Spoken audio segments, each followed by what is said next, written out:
और चलो I'll start the screen over here. Kashish, good evening.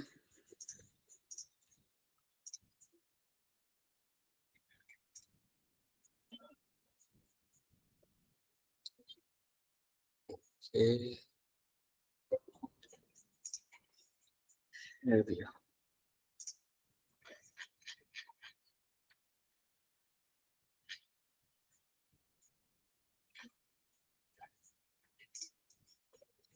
All right, सबको यहाँ पे स्लाइड्स दिख रही है?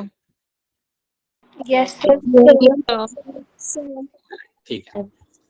So let's see यहाँ पे हमें क्या देखना है. So first of all you have to understand कि हमारा फर्टिलाइजेशन तक हमने यहाँ पे देख चुके थे. फर्टिलाइजेशन कहाँ पे होता है, कैसे होता है, is something we have seen. अब हम बात करेंगे हमारा यहाँ पे about the post fertilization events. इसके बारे में हम अब बात करेंगे.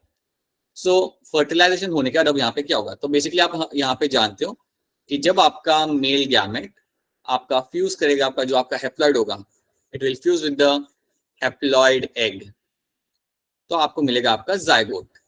That will lead to formation of a zygote. और जायगोट आप याद रखिएगा, zygote is always going to be a diploid structure. Zygote आपका हमेशा रहेगा as a diploid structure. So your zygote is getting formed and that zygote is always going to be a diploid structure. So that is one thing you have to know कि zygote बनेगा और वो आपका रहेगा यहाँ पे diploid. अब आपका जो zygote बन रहा है इधर आपका पानी में बनेगा या आपका बन रहा होगा inside the body. अब inside the body आपका ये बन रहा होता है in example like your bryophytes, like your pteridophytes, आपके जिम्नोस्पर्म्स, बिल्कुल सही, gymnosperms, and even your angiosperms. और अगर मैं एनिमल्स की बात करूं तो रेप्टाइल्स से लेके मैमल्स तक सबके अंदर, right from your reptiles to your mammals, इन सब के अंदर, मतलब रेप्टाइल, बर्ड्स एंड मैमल्स तीनों के अंदर आई विल बी फाइंडिंग कि आपका जो जायगोट है वो आपका इनसाइड द बॉडी बन रहा है. और अगर मैं बात करूं बाहर बनने की, जायगोट के बाहर बनने की, वाटर में बनने की, सो यहाँ पे आपका एग्जाम्पल आता है like your algae, your fishes, Amphibians. And your amphibians. अच्छा, ये एम्फीबियंस में क्या क्या आता है वैसे, कोई बता सकता हो? जो एम्फीबियंस में एक चीज आती है फ्रॉग, जो मैंने बता दिया. आप बाकी की दो चीज बताओ जो एम्फीबियंस में आती है. Crocodile. Crocodile. नहीं नहीं नहीं, अरे नहीं नहीं, सुनो, क्रोकोडाइल नहीं आता एम्फीबियंस के अंदर, ठीक है? ना ही टर्टल आता है, ना ही टॉर्टोइज आता है. सिर्फ वो पानी में जाके तैर सकता है, that doesn't mean it is amphibian, ठीक है? और कुछ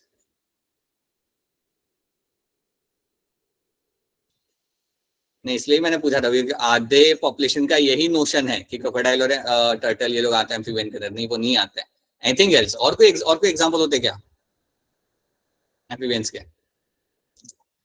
याद रखना, फ्रॉग तो आप लोग को मालूम ही है, और दो एग्जांपल इसमें आते हैं. एक आपका होता है यहाँ पे सेलामेंडर, एक आपका एग्जांपल यहाँ होगा सेलामेंडर, और एक आपका एग्जांपल आपका होता है यहाँ पे Sicilian, right? So Sicilian or Salamander are the two example which come under the category of my amphibians. अब आपका जो crab is also amphibian. कौन सा बेटा? क्या क्या क्या? Sir, crab. नहीं, क्रैब तो क्रस्टेशियन में आएगा. क्रैब तो आपका इनवर्टिब्रेट्स के अंदर आता है, तो वो बेसिकली आता है फालम आर्थ्रोपोडा में, जो ऑर्डर क्रस्टेशियंस होते हैं उसमें वो आएगा उसके अंदर, ठीक है? यहाँ पे बुफो और हाइला, वो सर. हाँ, तो हाइला बेसिकली क्या है, जब आपको लोग हाइला टर्म देते हैं ना, so Hyla is basically tree frog. ये जीनस है उसका, ये ट्री फ्रॉग का जीनस है. So Hyla is the genus of my tree frog. So basically जब आपके सामने हाइला टर्म आ रहा है, सो बेसिकली वो लोग बता रहे हैं फ्रॉग. कौन सा फ्रॉग? Tree frog, right? और जब वो आपके सामने बूफो बोलते हैं, जब आपके बुक में बूफो लिखा होता है, so Bufo is a genus of toad. ये basically is a genus of your toad. अब टोड और फ्रॉग में बेसिकली एक फर्क यहाँ पे ये होता है कि अगर आप टोड को, अगर आप कभी उसकी बॉडी देखते हो ना, तो उसके ऊपर काफी ऐसे लाइक डॉट डॉट्स बने हुए होते हैं. इट्स लाइक व्रिंकल्स होते हैं उसकी बॉडी के ऊपर, और ड्राई होती है उसकी स्किन. अगर आप कभी टोड को हाथ में पकड़ते हो, उसकी स्किन बहुत ड्राई होती है, उसके ऊपर व्रिंकल्स होते हैं. बट सेम चीज आपको फ्रॉग में नहीं मिलेगी. फ्रॉग को अगर आप पकड़ते हो, फ्रॉग की बॉडी बहुत स्लाइमी होती है, आप उसे होल्ड भी नहीं कर सकते, वो हाथ से आपके हमेशा फिसलेगा. So that's one difference. एक और डिफरेंस क्या होता है फ्रॉग और टोड में, कि फ्रॉग बड़े लंबे लंबे जंप्स लगा सकता है. So it has a very long leap of jump. But toad के जंप्स लाइक बहुत शॉर्ट होते हैं, and it will just keep on like jumping, like short jumps करके वो आगे बढ़ेगा. So that's your Bufo and that's your Hyla. So दोनों है यहाँ पे आपके genus of my toad and a tree frog, ठीक है।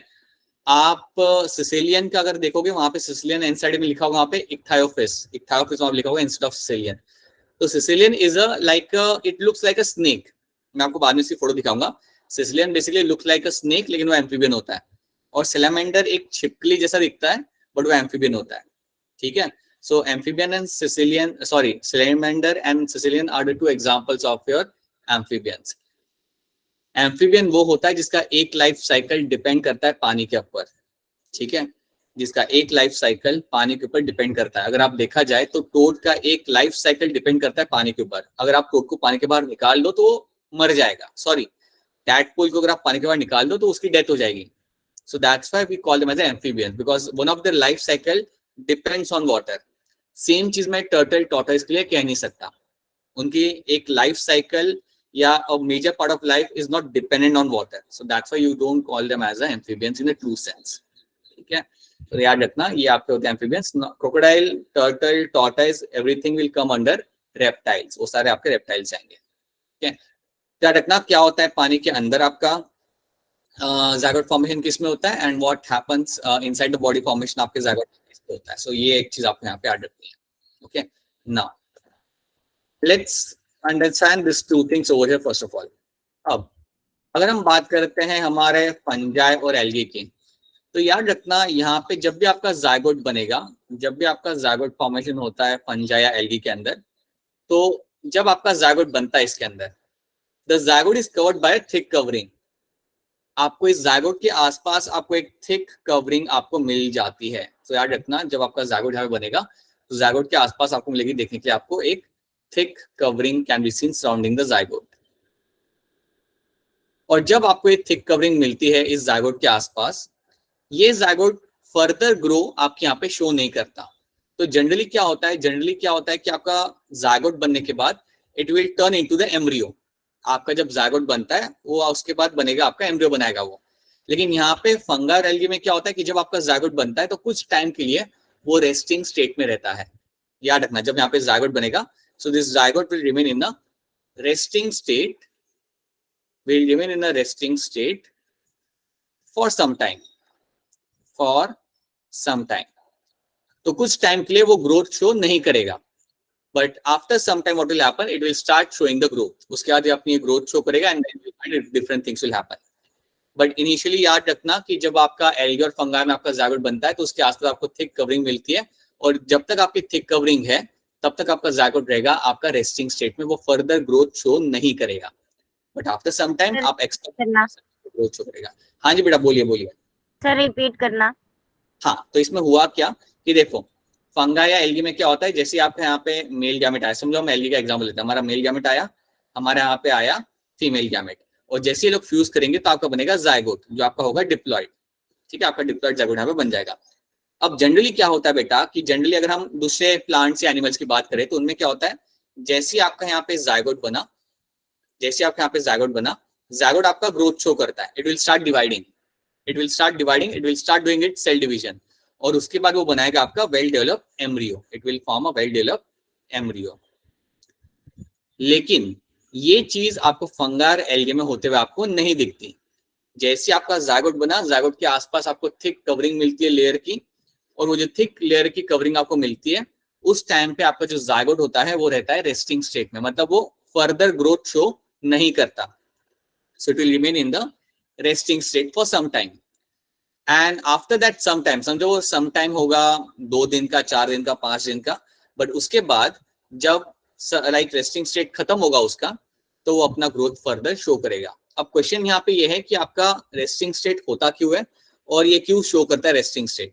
सो बेसिकली रेस्टिंग स्टेट का यहाँ पे फायदा ये होता है कि कई बार आपके ज़ायगोट को ग्रो नहीं करना क्योंकि कंडीशन फेवरेबल नहीं है, आपके आसपास की जो कंडीशन है वो फेवरेबल नहीं है, तो ज़ायगोट ग्रोथ नहीं करना चाहेगा। सो फॉर एग्जाम्पल कि समझो टेम्परेचर ज्यादा है या न्यूट्रिएंट्स कम है पानी में या सनलाइट ज्यादा आ रही है, कुछ भी आपका रीजन हो सकता है, so zygote will not show further growth. So ऐसी कंडीशन मिलती है देखने के लिए आपको फंजाई के अंदर, and you can also get to see this condition in algae as well, ठीक है। जबकि ऐसा कुछ आपको देखने के लिए नहीं मिलता आपके हायर ग्रुप ऑफ प्लांट्स और हायर ग्रुप ऑफ एनिमल्स के अंदर। तो क्या ये बात क्लियर है सबको यहाँ पे? Is this part clear to all of you? Yes, sir. Yes, sir. ठीक है. So let's move on to something else now. Let's see over here. Generally जब आपका zygote से आपका embryo बनता है, it is a lengthy process. zygote से embryo बनने का process आपका lengthy होता है, और ये जो आपका process होता है इसको हम बोलते हैं यहाँ पे as a embryogenesis. This is called as your embryogenesis. So embryogenesis basically means कि आपके zygote में से embryo बनने का जो आपका process यहाँ पे होता है, इस process को हम यहाँ पे बोलते हैं as a embryogenesis. तो याद रखना यहाँ पे कि ये जो प्रोसेस आपका यहाँ पे हो रहा है, इसके लिए दो इवेंट्स होना आपके लिए यहाँ पे बड़े जरूरी होते हैं.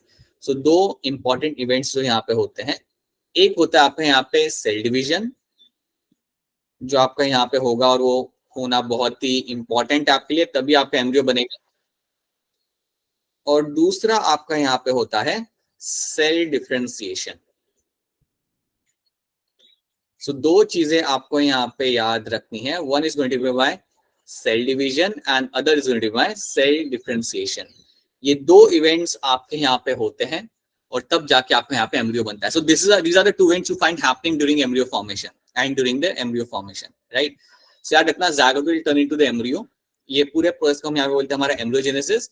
और एम्ब्रियोजेनेसिस के अंदर आपके दो इंपॉर्टेंट इवेंट्स जो हो रहे होते हैं, वो आपका होता है एक तो सेल डिवीजन और दूसरा आपका होता है यहाँ पे सेल डिफरेंशिएशन. तो ये टर्म्स को हमें यहाँ पे समझना है कि यार बेसिकली मेरे टर्म्स है क्या. सेल डिवीजन तो मेरा बड़ा सिंपल टर्म है. यहाँ पे मेरे सेल डिवाइड कर रहे हैं, मेरे सेल्स का नंबर बढ़ रहा है और उसके थ्रू मेरा साइज भी बढ़ेगा मेरे जायगोट का. सो ये तो बेसिकली आपका यहाँ पे हो रहा है सिंपल माइटोसिस. यहाँ पे कुछ नहीं हो रहा, आपका यहाँ पे माइटोसिस हो रहा है और आपका सेल का नंबर यहाँ पे आपका बढ़ेगा. देखिए याद रखिएगा कि जब आपका जायगोट बनता है, जब आपका जायगोट बनता है, it is my single celled. ये मेरा यहाँ पे रहेगा सिंगल सेल्ड. ओके. और जब ये एम्ब्रियो बनता है, it is no longer single cell, वहां पे लाइक थाउजेंड्स ऑफ सेल्स आ जाते हैं. ठीक है. तो ये होने के लिए आपको करना पड़ता है आपका बहुत सारा mitosis. You have to do it a large amount of mitosis embryo बनाने के लिए, राइट. सो याद रखना जो सेल डिवीजन यहाँ पे होगा वो आपका हमेशा रहेगा आपका माइटोसिस वाला, तभी आपका ग्रो होगा, तभी आपका zygote will turn into the embryo. Single cell से वो थाउजेंड्स ऑफ सेल जो आपके यहाँ पे बनते हैं, वो आपके सेल डिवीजन से ही आपके बनते हैं यहाँ पे. तो क्या ये चीज, क्या पहला वाला टर्म आपको सबको यहाँ पे क्लियर है? Is the first term clear to all of you, cell division वाला? Now let's move on to your cell differentiation वाला पार्ट. ये हमें समझने, हमारे समझना यहाँ पे जरूरी है. Let's try to see what is the cell differentiation. See, let's assume कि आपका यहाँ पे जायगोट है, राइट. सिंगल सेल जायगोट है और उसमें से हमारा बन गया यहाँ पे एम्ब्रियो. लेट्स से यहाँ पे हमारा एक एम्ब्रियो यहाँ पे बन चुका है. अब इस एम्ब्रियो के अंदर होता क्या है कि आपके कुछ सेल्स यहाँ पे रहेंगे एम्ब्रियो के, जो फ्यूचर में आपका बनाएंगे, लेट्स अज्यूम यहाँ पे बनाएंगे आपका ब्रेन, इस एनिमल का ब्रेन. देन कुछ सेल्स यहाँ पे आपके होंगे जो फ्यूचर में आपके यहाँ पे बनाएंगे किडनी. देन कुछ सेल्स आपके सेंटर में होंगे जो आपके फ्यूचर में आपका बनाएंगे यहाँ पे let's say vertebral column. And then you might also have few cells over here which in future will be forming the heart. तो जब आपके कुछ ग्रुप ऑफ सेल डिसाइड कर लेते हैं कि हमें फ्यूचर में ये बनाना है, या जब कुछ मेरे ग्रुप ऑफ सेल डिसाइड कर लेते हैं, जैसे यहाँ पे ऊपर वाले सेल ने डिसाइड कर लिया कि हम फ्यूचर में इस एरिया में बनाएंगे हमारा ब्रेन, तो इस प्रोसेस को हम यहाँ पे बोलते हैं cell differentiation. So cell differentiation basically means what, मेरे ग्रुप ऑफ सेल्स को अब पता है कि उन्हें क्या बनाना है. So they have gone differentiated, they have undergone differentiation and now they will form heart, now they will form kidney और they will form some other kind of tissue over there. तो अगर मेरे ये नीचे वाले जो मेरे सेल्स हैं, और अगर ये कहते हैं कि नहीं फ्यूचर में हमें हार्ट बनाना है, सो दैट मीन्स ये सारे जो मेरे यहाँ पे सेल्स है, now they will form cardiac cells. कह सकता हूँ ना मैं कि अगर मेरे नीचे वाले सेल्स डिसाइड कर लेते कि now we have to form a heart over here, इस लोकेशन में हमें हार्ट चाहिए, so that means they have decided कि उनका फेट है कि वो अब कार्डियक सेल्स बनेंगे. So they will form the cardiac sales.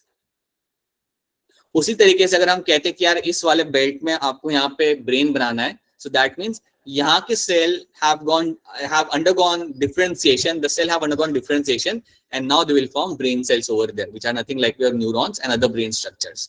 तो ये आपके ये सेल्स डिसाइड कर लेते हैं. काफी इंटरेस्टिंग बात यहाँ पे ये है इसके अंदर कि at the embryonic level cells को काफी क्लियरली पता होता है कि उन्हें कहाँ पे क्या बनाना है. it's quite interesting to understand that cell very clearly knows that what has to be formed at which location.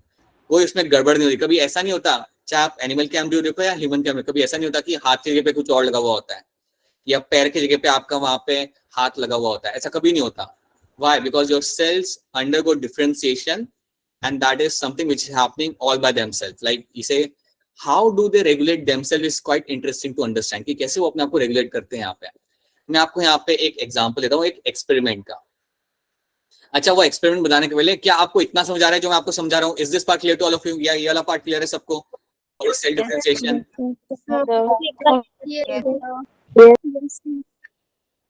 हाँ, तो सेल डिफरेंशिएशन बेटा इसलिए बेटा यहाँ पे क्या होता है कि आपका जो एम्ब्रियो बना है, तो एम्ब्रियो में हर एक सेल का एक पर्टिकुलर काम होगा. तो जब मैं कहता हूँ कि मेरे ग्रुप ऑफ सेल्स बनाएंगे मेरा vertebral column, so that means what, those cells have undergone differentiation. उन्होंने डिसाइड कर लिया कि उन्होंने फ्यूचर में क्या बनाना है, and they will form vertebral column from those sales.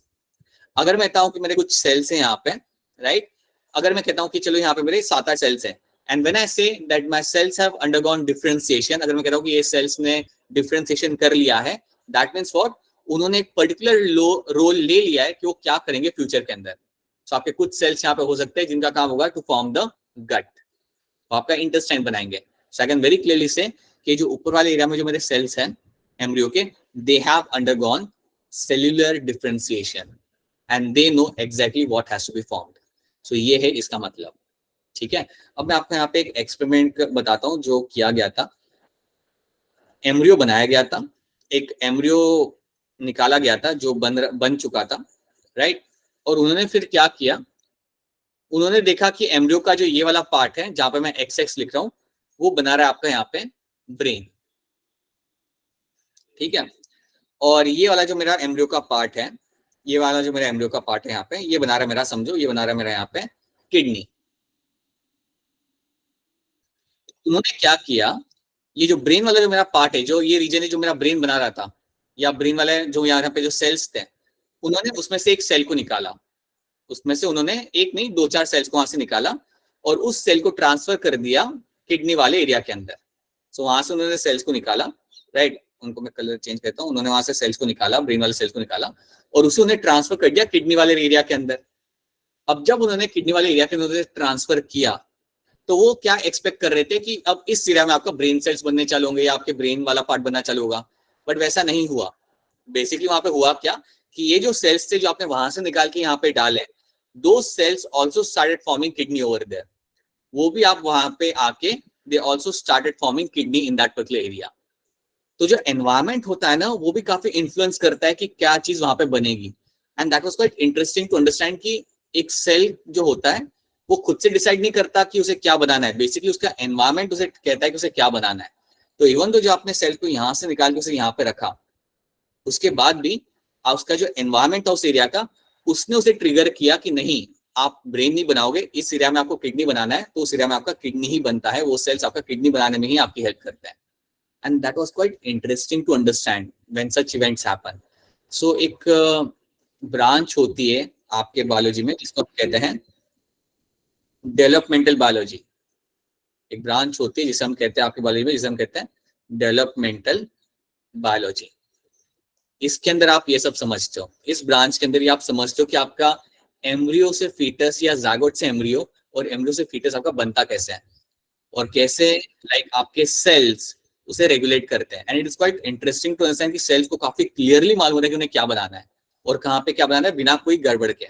So that is quite interesting to understand how this all happens. ठीक है, सो याद रखना what is my cellular differentiation and what is my cell division, और ये दोनों आपके बहुत ही important event है आपके एम्ब्रियोजेनेसिस के. अगर आप कोई टॉक्सिक सब्सटेंस यूज करते हो और अगर इस प्रोसेस को अगर आप खराब कर देते हो किसी तरीके से यूजिंग सम टॉक्सिक एलिमेंट और सम फॉरेन पैथोजन, देन आपका एम्ब्रियो डिफॉर्म्ड बनेगा. देन हो सकता है कि जो एम्ब्रियो बने उसके अंदर डिफॉर्मिटीज आपको देखने के लिए मिले, right. But generally normal case में ऐसा कुछ नहीं होता because they are very clear pathway are been well defined in the embryo. ठीक है, so that is one thing you have to know. So हाँ जी, किसी का कोई क्वेश्चन है तो आप पूछ सकते हो. हाँ जी, आप हाथ रेस करने की जरूरत नहीं है, आप डायरेक्टली अनम्यूट करके आप पूछ सकते हो. ठीक है, Jyoti, I hope it is clear to all of you. ठीक, दोस थिंग्स. हाँ जी, संतोष कुमारी का नाम क्या था? दीपांशु. नो नॉट दीपांशु, काजल। काजल हाँ जी, आप क्या Yes, पूछ रहे थे? हाँ, क्या कर रहे थे आप? कुछ पूछ रहे थे आप? no, sir. ठीक है, alright, I just saw something in the chat ना, that's why I asked you. ठीक है, so these are the things you have to see. Alright, इसके बाद हमने यहाँ पे देख लिया व्हाट इज माय एम्ब्रियोजेनेसिस, और वहाँ पे कौन से 2 इवेंट्स मेरे यहाँ पे इंपॉर्टेंट होते हैं। और आप ये बात भी जानते हो कि एम्ब्रियो बनने के बाद जो नेक्स्ट चीज आपकी बनती है वो होता है आपका फीटस। ये हम ऑलरेडी पहले बात कर चुके हैं कि एम्ब्रियो के बाद जो अगली चीज आपके यहाँ बनेगी वो आपका बनेगा यहाँ पे आपका फीटस। ठीक है, अब यहाँ पे आप मुझे बताओ इन फीटस को आप आइडेंटिफाई करके बताओ कि फीटस मेरे कौन से। सबसे पहले आप मुझे बताओ लेफ्ट साइड वाला, ये लेफ्ट साइड पे जो मेरा जिसको मैंने ए टैग किया है, ये फीटस आपको किस चीज का लग रहा है यहाँ पे? Sir, snake. Snake. क्या बात है कि आपका बिल्कुल सही, that is going to be a snake. Very good, snake हो गया। तो ये बी वाला तो इजी है, ये वाला तो सिंपल है, ये वाला तो किसका है? Elephant. बिल्कुल सही है आपका एलिफेंट। क्या एलिफेंट हिमाचल में नेचुरली देखने के लिए मिलते हैं? मैंने तो नहीं बताया। No, sir. No, sir. नहीं मिलते हैं, याद रखना, नहीं मिलते, कभी मिलते हैं हिमाचल में एलिफेंट देखने के लिए आपको नहीं मिलते। उत्तराखंड में मिल जाए बट हिमाचल में नहीं मिलता आपको। हाँ, किसी ने टेंपल में रखा हो that's a different thing, but generally you don't see a wild population of elephant in Himachal Pradesh. अच्छा, नीचे वाला कौन सा लग रहा है एम्ब्रियो, बता सकते हो नीचे वाला कौन सा लग रहा है? The bat. अरे बहुत बढ़िया, this is the first batch जिसने आइडेंटिफाई किया, क्या बात है। Yes, it is your bat. और आपने ये बैट आइडेंटिफाई कैसे किया? So मैंने पहले वीडियोस देख रखी है। Yes, sir.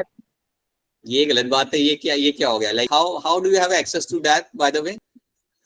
Sir got curious out of nowhere that how you baby. Already know this. अरे पूरा फिर उसमें लाइक सस्पेंस ही खराब हो गया। ठीक है ठीक है, thing is that's the right answer, bat is the right answer. Bat आपको पता चलता है because you have this patagium over here. इसका पेटेजियम आपको देखोगे तो उसने हाथ पे वो आपको लाइक विंग लाइक पैटर्न आपको दिख गया, उसे हम कहते हैं पेटेजियम। सो आपको यहाँ पे दिखता है, so that's why it's a bat. So usually people identify as like human at times, जो मेक सेंस बिकॉज वो लगता है कई बार, but it's actually a bat. So यार these are your embryos, these are going to be your embryos, sorry, these are going to be your fetuses जो आपके embryo के बाद आपके ग्रो करेंगे, डेवलप करेंगे। ठीक है, ये पिक्चर में आपको बताने की कोशिश में आपको ये कर रहा हूँ कि आपका कैसे आपके जायगोट में से आपका जायगोट ग्रो करता है, right, and then it turns into your embryo and then into the foetus. तो ये आप कैसे ग्रो करेगा, पहले सिंगल सेल्ड है, नंबर ऑफ सेल्स आपके इंक्रीज होते हैं, राइट, और ये सारे टर्म्स आप पढ़ोगे ह्यूमन रिप्रोडक्शन के अंदर, and then it turns into your embryo and then it turns into your foetus ultimately. अच्छा, काफी बच्चे आज क्लास में लेट आए हैं, तो इसका कोई पर्टिकुलर रीजन, जो बच्चे लेट आए क्लास के अंदर बताएंगे आपके लेट आने का रीजन क्या था? सर वो तबीयत ठीक नहीं है थोड़ी। अच्छा ठीक है, चलो कोई बात नहीं, अगर इफ यू आर सिक और इफ यू आर इल ना, then you can take a day off, कोई दिक्कत नहीं है फिर, राइट। अगर आप सिक होते हो, बीमार होते हो, if there is something which is genuine, then you can take a day off, you can see the lecture later on, or you can get back to me after looking at the lecture कि sir ये वाला part जरा बता दो, सो कर सकता है। Anything else? और भी कुछ लोग जो है तो आज थोड़ा लेट आए थे, क्या रीजन है उसका? ठीक है, we'll see that later, कोई बात नहीं। So this is something you have to know about embryogenesis, these are the events you have to know. Now let's talk about two terms, एक टर्म है आपके यहाँ पे ओविपेरस, एक टर्म है आपके यहाँ पे विविपेरस। अब ये टर्म को यहाँ पे होना चाहिए था, बट वो स्लाइड को शिफ्ट करते समय थोड़ा सा लाइक वो लेफ्ट साइड पे चला गया, but there this is where the viviparous has to be. ठीक है, so that has one thing you should know. Let's talk about oviparous, इसके बारे में पहले बात कर लेते हैं यहाँ पे। सो जब भी हम बात करते हैं ओविपेरस की, first thing you have to know that these are all my egg layers. ये सारे के सारे मेरे यहाँ पे होते हैं एग लेयर, ये सारे वो एनिमल्स होंगे जो मेरे एग ले करेंगे। ठीक है, so they are all going to be my egg layers. So यहाँ पे जो आपका एम्ब्रियो का डेवलपमेंट होगा, that is something which will be happening outside the body. ये होगा आउटसाइड, यहाँ पे आएगा, this will be all happening outside the body. तो एम्ब्रियो का डेवलपमेंट एग लेयर के अंदर होता है, ऑब्वियसली आउटसाइड द बॉडी आपका ये होगा। इसमें एग्जांपल्स आपके आ जाते हैं amphibians, reptiles, birds and even your fishes. Even your fishes are going to be oviparous in nature, याद रखना। फिश ले लो, रेप्टाइल ले लो, बर्ड ले लो, एम्फीबियन ले लो, they are all going to be oviparous in nature. अब आप मुझे ये बताओ कि जो एग लेयर्स होते हैं, या अगर मैं बात करूं मेरे बर्ड्स की बात करूं, तो उनका जो एगशेल होता है वो किससे बना हुआ होता है?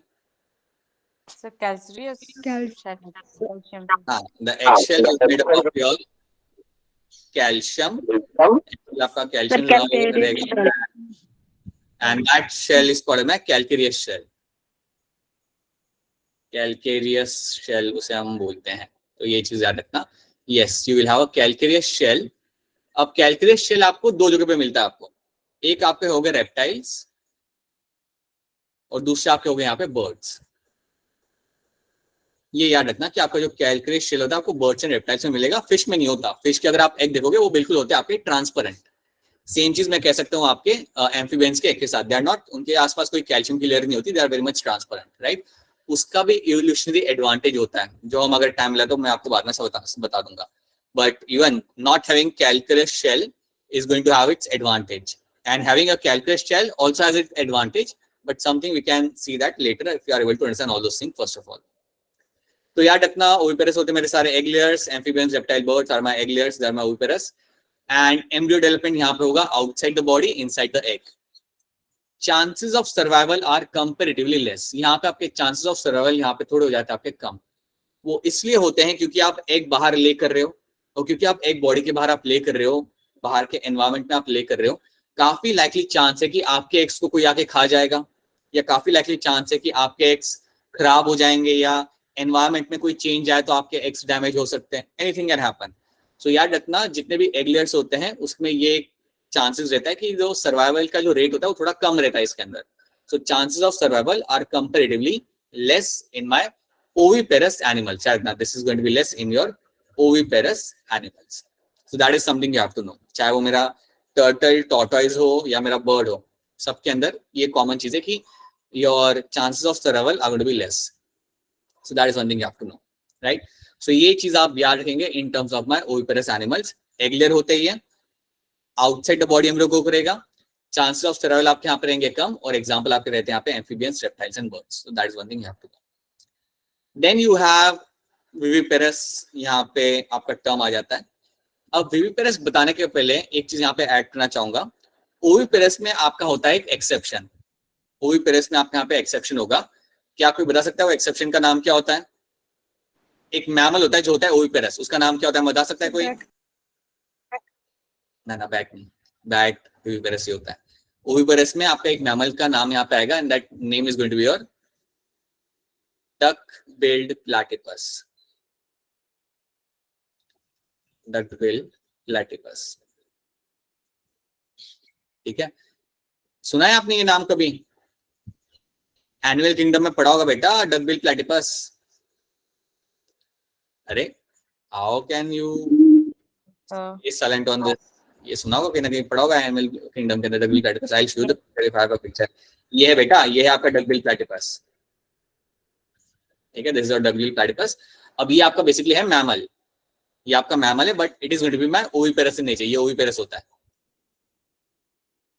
So when I say it's going to be oviparous, so that means what कि ये एग लेयर होता है. सो ये आपका एक मैमल है जो आपका एग लेयर है यहाँ पे. So that is something you have to know. Oviparous mammal का अगर एग्जांपल पूछे कोई मैमल के अंदर, so that is my duck-billed platypus over here. So that is one thing you have to know. उसके बाद जो, so that is all about my oviparous. अब आपके पास यहाँ पे एक और टर्म है, that is my viviparous in nature. viviparous में बेसिकली आपका यहाँ पे क्या होता है कि आपका एम्ब्रियो डेवलप करता है inside the mother's body. So यहाँ पे क्या होगा, जो बेबी बॉर्न होगा वो directly like you will give rise to the offspring, you will give birth to the offspring. तो यहाँ पे आपका डायरेक्टली आप ऑफस्प्रिंग यहाँ पे उसका बर्थ होगा, directly will get to see that the mother animal is giving birth to the offspring. So यहाँ पे आपका जो एम्ब्रियो का डेवलपमेंट होगा वो होगा इनसाइड द बॉडी, और यहाँ पे आपके सर्वाइवल चांसेस काफी ज्यादा हाई होते हैं. सो याद रखना, the chances of survival over here are going to be very high. And example आपके यहाँ पे आते हैं mammals. But याद रखना सारे के सारे mammals viviparous नहीं होते हैं, क्योंकि अभी मैंने आपको exception यहाँ पे बताया है जो है आपके यहाँ पे platypus.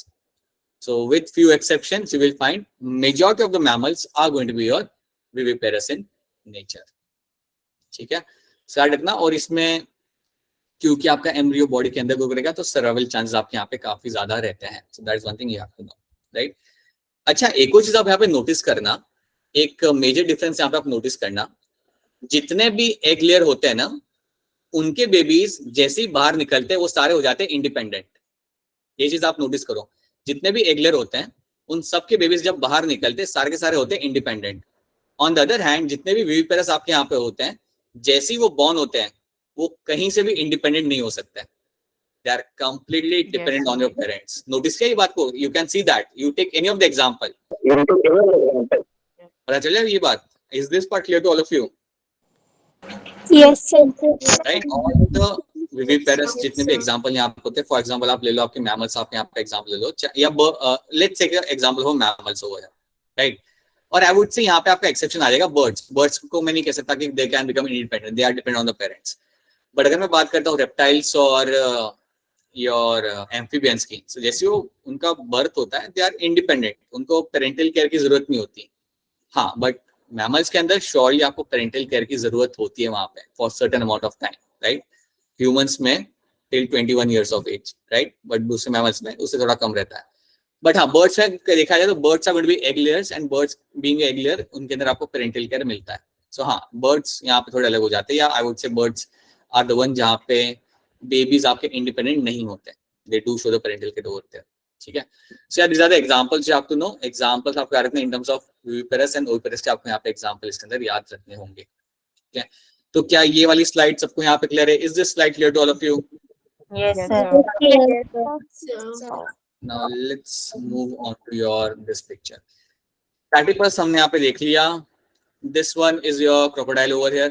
There is also going to be a oviparous in nature. नीचे वाले जो यहाँ पे लिजार्ड है, क्या लिजार्ड आपके घर के आसपास ये आपको देखने के लिए मिलती है? Yes, sir. Yes, sir.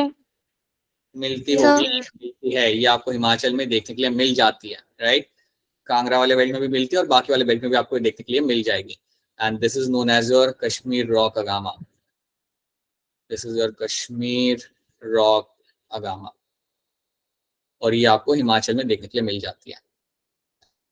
Then ये वाला बर्ड अभी आपने देखा है नहीं देखा, जो राइट हैंड साइड में आपका बर्ड है, दिखता है नहीं दिखता? No, sir.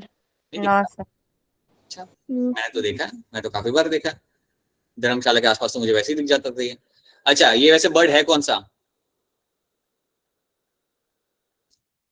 वल्चर है ये. Yes, sir. ठीक है, वल्चर है ये आपका वल्चर है. And this will be a vulture over here. And this vulture is something, this basically is species आपकी Egyptian vulture की. The name is going to be Egyptian vulture, and that is also something which is commonly seen in Himachal Pradesh. I would say this seen in many parts of Himachal you can see them, right?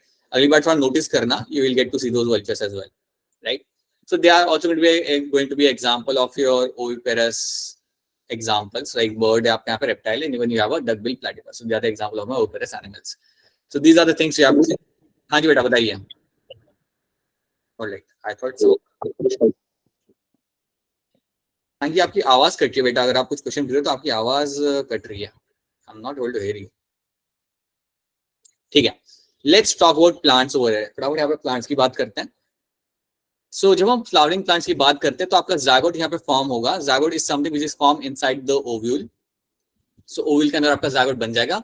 अब जैसे आपका zygote बनता है तो उसके बाद क्या होता है, आपके जो फ्लावर के अंदर जो आपके सेपल्स होते हैं, सेपल्स, पेटल्स एंड स्टेमन, ये सारे के सारे आपके फ्लावर से झड़ के गिर जाएंगे. सो याद रखना, जैसे आपका यहाँ पे ज़ायगोट बनता है ओव्यूल के अंदर, आफ्टर फर्टिलाइजेशन जैसे आपका ज़ायगोट यहाँ पे बनेगा, आपके sepals, petals and stamens will fall of. ये आपके फ्लावर से निकल के नीचे गिर जाएंगे. सो that is one thing you will find happening.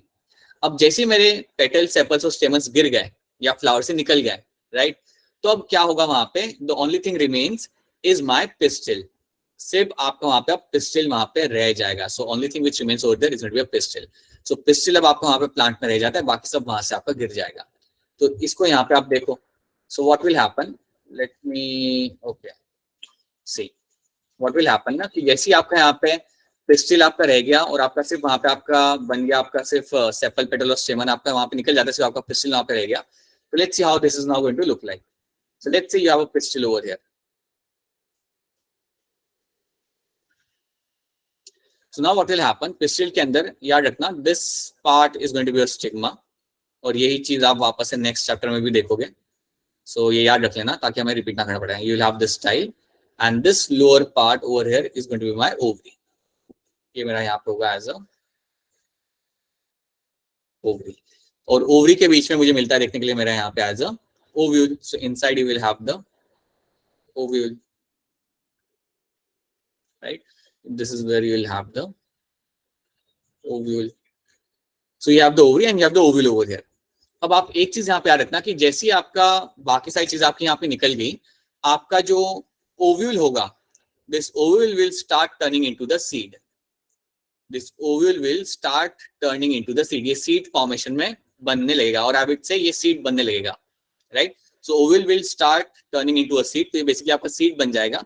और याद रखना ovule के अंदर ही है आपका zygote. Ovule के अंदर ही आपका यहाँ पे zygote है, ठीक है? तो पहले याद रखना कि आपको ovule will turn into a seed. आपकी जो ओवरी है यहाँ पे, this ovary will start turning into a fruit बन जाएगी. बिल्कुल सही, it will start turning into a fruit. So ovary will start turning into a fruit, ovule will start turning into a seed. और आपके अंदर जो यहाँ पे zygote है, अंदर की साइड पे आपका यहाँ पे जो zygote है, this zygote will start turning into the embryo. यही बात आपको यहाँ पे याद रखनी है इस चैप्टर के कॉन्टेक्स्ट में. आपका जो ओवल होता है, it will turn into a seed, your ovary will turn into a fruit, और आपके अंदर यहाँ पे जो ज़ायगोट होगा, that will start turning into a embryo. ये आपके इवेंट्स होने लगते हैं आफ्टर योर फर्टिलाइजेशन. सो एम्ब्रियोजेनेसिस आपका इसके अंदर भी हो रहा है. याद रखना, एम्ब्रियोजेनेसिस आपका प्लांट्स पे भी होगा, पर इतना याद रखना कि इसके साथ याद रखना कि आपका जो ओवल होता है वो आपका सीड बनेगा और ओवरी बनेगा यहाँ पे आपका फ्रूट. और मैं ये बात पहले भी आपको एक बार बता चुका हूँ कि fruit formation is one of the very important event for your plants और specially for your flowering plants. Flowering plants पूरे वर्ल्ड में डोमिनेट इसलिए कर पा रहे हैं क्योंकि वो लोग फ्रूट बनाते हैं.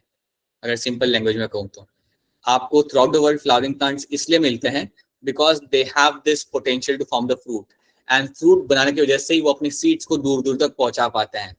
क्योंकि जब आपका फ्रूट बनता है, उस फ्रूट को खाने के लिए आपके बर्ड्स आते हैं, मैमल्स आते हैं, and because of that you are finding कि आपके जो सीड्स होते हैं वो कई जगहों पे आपके डिस्पर्स हो पाते हैं. तो याद रखना, ऑन द इवोल्यूशनरी स्केल अगर देखा जाए या on the base of evolution अगर आप इसको देखते हो, सो अगर कभी आपके जहन में क्वेश्चन आता है कि क्यों एंजियोस्पर्म ज्यादा वाइड स्प्रेड हो पाए, क्यों मेरे angiosperm through out the world मुझे देखने के लिए मिलते हैं, तो उसका रीजन ये था because they were making fruit formation, they because you were able to see the fruit formation in them. इसलिए these plants were able to see throughout the world. इसलिए ये हमारे प्लांट्स मुझे throughout the world देखने के लिए मिलते हैं because fruit formation helps in seed dispersal. ये बात याद रखना कि fruit formation आपका help करता है for your seed dispersal. इसके थ्रू आपके सीड्स दूर दूर तक आपके पहुंच पाते हैं, क्योंकि उन्हें कौन लेके जाता है? एनिमल्स लेके जाते हैं, बर्ड्स लेके जाते हैं. So that is something you will find happening over there. So ये बात हमेशा याद रखना, ठीक है? This is something you have to know. और इसी कॉन्टेक्स्ट में आप याद रखना कि बाकी के प्लांट्स क्यों आपके ग्रो नहीं कर पाया, बाकी के प्लांट्स आपके ज्यादा एरिया क्यों नहीं कर पाए अर्थ के ऊपर. जिम्नोस्पर्म इसलिए नहीं कर पाया बिकॉज फ्रूट नहीं बना रहा, वो ना ही फ्रूट बना रहा है ना ही वो फ्लावर बना रहा है. सो जिम्नोस्पर्म इसलिए ज्यादा आपका डाइवर्सिफाई हो नहीं पाया और आई वुड से ज्यादा आपका एरिया ऑक्यूपाई नहीं कर पाया. सेम चीज मैं कह सकता हूँ मेरे टेडोफाइटा के लिए और मेरे ब्रायोफाइट्स के लिए. ये लोग भी ज्यादा वाइड स्प्रेड नहीं हो पाए, बट इनका एक रीजन ये था कि इनको पानी चाहिए, इनको हमेशा पानी चाहिए फॉर देयर फर्टिलाइजेशन इवेंट के लिए. They need water for gamete transfer, they need water for fertilisation. इसलिए वो लोग अपने आप को ज्यादा एरिया में बढ़ा नहीं पाए.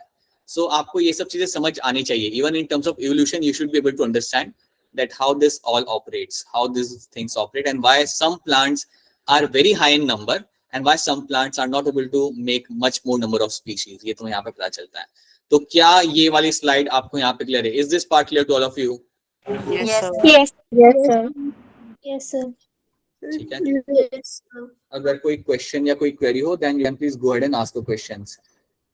सर हाँ जी बेटा बोलिए. सर जो जिम्नास्ट ये सेक्सुअल रिप्रोडक्शन करते हैं. हाँ, जिम्नोस्पर्म भी आपके सेक्सुअल रिप्रोडक्शन करते हैं. यस बिल्कुल. Angiosperm, gymnosperms are very clearly they are going to undertake the sexual mode of reproduction, right? But उनमें आपको वेरिएशन मिलेगा. वेरिएशन आपको मिलता है जिम्नोस्पर्म के अंदर, but you don't find them growing in every part of the world, right? That's the thing with the gymnosperms. उसका एक रीजन ये है, they don't have a fruit formation. ठीक है? That's the thing. अच्छा, अंशिका ने क्वेश्चन पूछा है, are arthropods are also example of oviparous? हाँ, arthropods are also example of my oviparous animals. अब arthropods का example मैं लेता नहीं because they come under invertebrata, but yes, they are also my oviparous. चाहे वो cockroach हो, crab हो, prawn हो, lobster हो, they are all my oviparous के examples. Yes that's a true thing. ठीक है, so this is one thing you have to know. Parthenocarpy क्या होता है हम यहाँ पे देख लेते हैं. Parthenocarpy is a growth of a ovary into a seedless fruit in the absence of my pollination and fertilization. तो एक आपका यहाँ पे समझो प्लांट है, उसके अंदर ओवरी अपने आप से फ्रूट बनाना चालू कर देती है without a need of pollination, without a need of my fertilization. So बिना कोई मेल गैमेट के, बिना कोई पोलन ग्रेन के यहाँ पे आपकी जो ओवरी है वो अपने आप से फ्रूट बनाना चालू कर देती है. And such fruit is going to be a seedless fruit and this is something known as my parthenocarpy. अब पार्थेनोकार्पी जो आपका यहाँ पे होता है वो आप नेचुरली आपको देखने के लिए मिल सकता है. You can get to see happening plants में, ये नेचुरली देखने के लिए आपको मिल जाता है. और ये कई बार आप आर्टिफिशियली आप इंड्यूस कर सकते हो. You can also induce this event artificially as well. ठीक है, तो नेचुरली तो आपको मिलता है, देखने के लिए होते हैं, but you can also induce this event happening artificially. Banana, grape and cucumber एक आपका बढ़िया एग्जाम्पल बन जाते हैं एज अ पार्थेनोकार्पिक फ्रूट के. ठीक है, आर्टिफिशियली करने के लिए आप कई सारे हार्मोन्स यहाँ पे यूज करते हो. Using that you can actually make a plant, make a fruit without any need of a fertilization. वो आप कर सकते हो. एंड कई सारे प्लांट्स नेचुरली भी करते हैं. आर्टिफिशियली आप ये सब तभी करते हो जब आपको कोई कमर्शियल बेनिफिट होता है. याद रखना, आप आर्टिफिशियली ये सब तभी करते हो जब आपको कोई कमर्शियल बेनिफिट होता है. और कमर्शियल बेनिफिट मतलब आप कई सारे ऐसे फ्रूट बना सकते हो, प्लांट बना सकते हो जिनको आप कंज्यूम कर सकते हो. So you can induce parthenocarpy in them and you can derive commercial and economical benefits over here. ठीक है, so that is also one thing you will understand. So जैसे जैसे आपका कोर्स आगे बढ़ेगा आप इवन समझोगे कि कैसे जो हम ये सब चीजें समझ रहे हैं इसका एक बड़ा ही इंपॉर्टेंट है या एक बड़ा ही इंपॉर्टेंस है हमारे डे टू डे लाइफ के अंदर भी, राइट? क्योंकि एग्रीकल्चर साइंस एक बहुत ही इंपॉर्टेंट फील्ड होती है और उसके अंदर इन सब चीजों की अंडरस्टैंडिंग इस लेवल पे तो आप बहुत लाइक बेसिक लेवल ये सब, बट ये सब चीजों को समझना एक हायर लेवल पे बड़ा ही जरूरी होता है ताकि आप उससे आप फीड कर सको एक पॉपुलेशन को. Understand this thing. By understanding all those things in detail, why you have this kind of chapter, why you have such fields like agriculture science and botany like in depth, so that you can actually develop plants which can be cultivated easily and which can be consumed. So that's the thing, right? इसका मैं आपको एक example दूंगा क्योंकि आप लोग हिमाचल से तो शायद आपको मालूम हो या ना मालूम हो. पालमपुर में एक रिसर्च इंस्टीट्यूट है जिसका नाम है IHBT. इसका पूरा नाम है CSR IHBT. आकांक्षा पालमपुर में है ना, शायद उसको मालूम होगा. Yes, sir. राइट, एक है CSR IHBT करके वहाँ पे एक इंस्टीट्यूट है वहाँ पे, राइट? उल्टा के पास में शायद से. Yes, sir. Agriculture University के पास. हाँ, अपनी एग्रीकल्चर वाली है ना, एग्रीकल्चर वो अपनी वो है CSK वाली, CSK कृषि विज्ञान. हाँ, मुझे इनका नाम नहीं याद रहता बिकॉज CSK सुन के मुझे बस याद आता है. But yeah that is one agriculture university is there. उसके पास में आपको ये CSR IHBT की वहाँ पे रिसर्च इंस्टीट्यूट है वहाँ पे, राइट? तो वो लोग पता है क्या करते हैं, they are actually trying to grow plants in a higher altitude. They are actually trying to make plants and actually trying to study and make some new plants which can grow in a higher altitude. Because higher altitude जैसे आपका लेह लद्दाख वाला belt हो गया ना, वहाँ पे cultivation करना बड़ा मुश्किल होता है. सो इस इंस्टीट्यूट के अंदर, इस रिसर्च लैब के अंदर ऐसे प्लांट्स बनाए जाते हैं या उन प्लांट पे रिसर्च किया जाता है जिनको आप हायर एलिवेशन पे आप ग्रो कर सकते हो. अगर आप वो सक्सेसफुली आप कर पाते हो या अगर आप सक्सेसफुली ऐसे प्लांट्स बना पाते हो तो उन लोगों को बहुत बेनिफिट होता है जो इस एलिवेशन पे आप रहते हैं, राइट? उसके अलावा they are also trying to find number of things which can be use, number of substance from the plants which can be use for treatment of cancer. वो चीज भी इस इंस्टीट्यूट के अंदर होती है. And I have also seen कई सारे मेरे हिमाचल के मेरे फ्रेंड्स हैं, कुछ friends and some of the students who are doing their research in IHBT. ठीक है, so it is again one of the best place in the country. बल्कि इंडिया में सबसे हायर एलिवेशन पे जो इंस्टीट्यूट है CSR का वो यही है, right? Which works on such kind of plants and such kind of biodiversity seen in the higher elevation. So that's quite unique actually. That is the kind of thing you should know, right? Other than other things. So yeah, that's one thing. So ये आपको यहाँ पे याद रखना, these are the things you have to know in terms of parthenocarpy and everything. So यहाँ पे आपका basically आपका चैप्टर यहाँ पे होता है खत्म. This is where your chapter gets completed. Okay. So okay, someone has a question. Jyoti sir, हाँ बेटा उसमें सीड होता है. So yes, some plants will have a seed, but वो seeds rudimentary होते हैं, मतलब उनका कोई काम नहीं होता. ठीक है. So you can get to have some parthenocarpic plants will have the seeds, but those seeds are rudimentary. They don't have any function over there. ठीक है. So you get to have them. Generally they are my seedless plants बनते हैं, but yes कुछ plants के अंदर आपको seed देखने के लिए आपको मिल जाएगा. जैसे आपने बिल्कुल सी एग्जांपल दिया क्यूकम्बर में आपको दिख जाता है, right. So that is one thing you have to know, right. एक चीज आपको यहाँ पे याद रखनी है, and yeah this is where your chapter gets completed. अब यहाँ पे बस मैं आपको एक चीज यहाँ पे बताना चाहूंगा, हमें कुछ क्वेश्चंस करने थे, but before doing the questions एक चीज बताना चाहूंगा कि कई सारे मेरे ऑर्गेनिजम्स होते हैं जो सेक्सुअली और असेक्सुअली दोनों तरीके से रिप्रोड्यूस कर सकते हैं। ये क्वेश्चन मैंने कल के असाइनमेंट में भी आपको पूछा है कि कई सारे एनिमल्स होते हैं, कई सारे प्लांट्स होते हैं जो आपके दोनों तरीके से आपके रिप्रोड्यूस कर सकते हैं, asexually and even sexually as well. तो किस कंडीशन में वो असेक्सुअली रिप्रोड्यूस करते हैं और किस में सेक्सुअली करते हैं, तो उसका आंसर ये होगा कि याद रखना, एक फंगाई है और अगर वो फंगाई ग्रो कर रहा है तो वो प्रेफर करेगा असेक्सुअल रिप्रोडक्शन, अगर उसे जल्दी ग्रो करना है तो। नॉर्मली एक स्पीशीज असेक्सुअल से सेक्सुअल पे स्विच तब करती है जब कंडीशंस आपके एनवायरनमेंट की चेंज हो जाती है, ये बात याद रखना। So when the conditions in the environment are going to change slightly in terms of temperature या इन टर्म्स ऑफ सनलाइट या in terms of water turbidity, अगर कुछ भी ऐसे चेंज आपको दिखता है एनवायरनमेंट के अंदर, देन वो स्पीशीज स्विच करती है for the sexual mode of reproduction के अंदर। और ये करने का रीजन ये होता है बिकॉज सेक्सुअल मोड आपको देता है वेरिएशन, ये बात याद रखना। सेक्सुअल रिप्रोडक्शन आपको देता है variation, and that's why the species will switch from asexual to sexual mode of reproduction, ताकि उसके बाद जितने भी आपके यहाँ पे ऑफस्प्रिंग बने, those offspring should have some variation, ताकि वो सर्वाइव कर सके एक नए हैबिटेट के अंदर या एक नए चेंजिंग हैबिटेट के अंदर, राइट। ये चीज को हम एक बार फिर देख लेंगे before starting with the new chapter, will see this thing again slightly. But एक क्वेश्चन यहाँ पे दिया हुआ था कल के असाइनमेंट में, तो उसे देख के करिएगा, राइट। अगर आपको ये बात समझ आ रही है then you should be able to solve them, ठीक है। And I will explain this thing again to you. अगर आपको ये बात अभी समझ नहीं आई है सही से, no issues, I will explain this to you, right. So these are the few things you have to know. अच्छा, एक क्वेश्चन मुझे करके बता दो यहाँ पे, which of the following event is a post fertilization event? कौन सा होगा यहाँ पे? ABCD 1 2 3। हाँ जी, बोलिए, आंसर आ रहा है आप लोगों का? चैट में भी आंसर कर सकते हो आप। अरे yes, it is going to be your embryogenesis. ये आपका होता है post fertilization event, that is always going to be your post fertilization event, right. Answer आ रहे हैं आपके, लेकिन थोड़े लेट हो गए। एक और आंसर कर दो यहाँ पे, एक्सटर्नल फर्टिलाइजेशन अकर्स इन 1 2 3 4, बताइए। यस सर, बोनीफिश होता है इसका आंसर यहाँ पे, सही। अच्छा, एक टर्म मैं आपको बताऊं before we wrap up, I just take 1 more minute and I tell you one term। आपको ओविपेरस क्या होता है मालूम है? आपको विविपेरस क्या होता है आपको मालूम है? एक और टर्म आपका यहाँ पे होता है ओवो विविपेरस, एक और टर्म होता है जिसे हम कहते हैं ओवो विविपेरस। ये टर्म का होता है मतलब क्या होता है? ये टर्म का मतलब होता है कि आपका जो एनिमल है, राइट, आपकी जो एनिमल है वो एग बनाता है, लेकिन वो एग को बाहर रिलीज नहीं करता। So eggs are formed but they are retained inside the body, but they are retained inside the mother body. So they are retained inside mother's body. तो एग यहाँ पे आपके बनते हैं, लेकिन एग को आप बाहर ले नहीं कर रहे, मतलब वो एनिमल एग को ले नहीं करेगा, वो मदर की बॉडी के अंदर ही रहेंगे एग, ठीक है।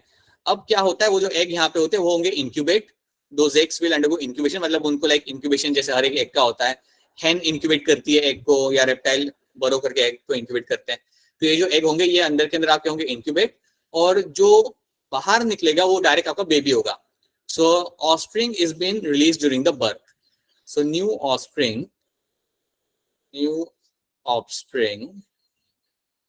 is released during the birth.